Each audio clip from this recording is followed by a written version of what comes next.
വന്യജീവി ആക്രമണം തടയുന്നതിന് സംസ്ഥാനം മുന്നോട്ട് വെച്ച നിർദ്ദേശങ്ങൾ തള്ളി കേന്ദ്രം. കാട്ടുപന്നിയെ ക്ഷുദ്രജീവിയായി പ്രഖ്യാപിക്കില്ലെന്ന് കേന്ദ്ര വനം പരിസ്ഥിതി മന്ത്രി. വഴിക്കടവിലെ അനന്തുവിന്റെ മരണത്തിൽ പറഞ്ഞത് വിഴുങ്ങി AK ശശീന്ദ്രൻ. ഗൂഢാലോചന സംശയിക്കുന്നില്ലെന്ന് മന്ത്രി. പ്രതിഷേധം തുടരും.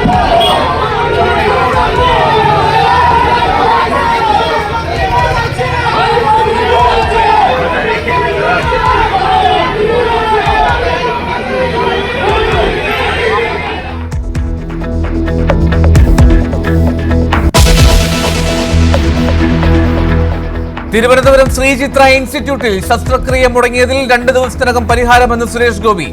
പുതിയ ഉപകരണങ്ങൾ എത്തിക്കുന്നതിന് കരാർ കമ്പനിയുമായി ചർച്ച നടത്തി. നടപടി ആവശ്യപ്പെട്ട യൂത്ത് കോൺഗ്രസ് പ്രതിഷേധം.